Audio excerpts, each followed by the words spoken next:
पंचतंत्र की कहानी में आज की कहानी है दुष्ट बगुला और केकड़ा। बहुत पुरानी बात है। एक सरोवर में एक वृद्ध बगुला रहता था। सरोवर के सभी जीव उसे बगुला दादा के नाम से जानते थे। बूढ़ा होने के कारण वह शिकार करने में असमर्थ हो गया था। इसीलिए एक दिन भूख के कारण तालाब के किनारे बैठकर रो रहा था। तभी एक केकड़े ने उसे रोता हुआ देखा और उसके पास आकर उसके रोने का कारण पूछा। बगुले ने बहाना बनाते हुए केकड़े को बतलाया कि इस क्षेत्र में जल्दी बहुत बड़ा अकाल पड़ने वाला है, जिसके कारण यहाँ कई वर्षों तक पानी नहीं गिरेगा और कई जीवों की मृत्यु हो जाएगी।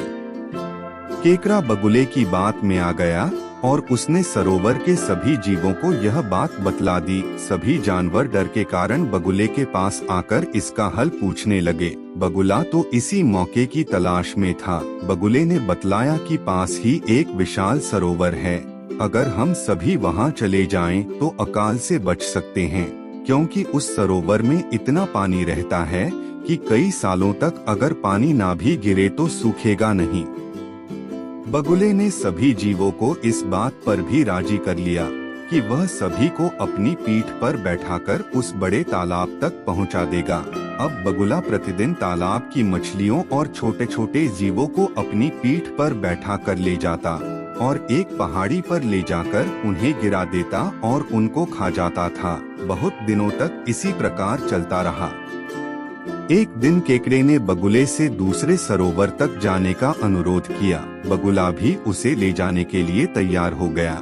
जब दोनों जा रहे थे तभी केकड़े को एक पहाड़ी पर हड्डियों के ढेर दिखे। केकड़े ने बगुले से उन हड्डियों के ढेर के बारे में जानना चाहा। बगुला जानता था अब केकड़ा कहीं नहीं जा सकता, तो उसने केकड़े को सारी सच्चाई बतला दी और कहा कि वह अब उसे भी खाएगा। इतना सुनते ही केकड़े ने बगुले की गर्दन को अपने पैने और नुकीले डंक से जकड़ लिया और तब तक जकड़े रहा जब तक कि बगुले के प्राण नहीं निकल गए। इसके बाद केकड़ा उस स्थान से धीरे धीरे अपने सरोवर तक आ गया। केकड़े को देखते ही तालाब के सभी जीवों ने उसके वापस लौटने का कारण पूछा। तब केकड़े ने सभी जीवों को बगुले की सच्चाई के बारे में बतलाया। इस कहानी से हमें यह सीख मिलती है कि किसी की भी चिकनी चुपड़ी बातों पर आकर उस पर विश्वास नहीं करना चाहिए।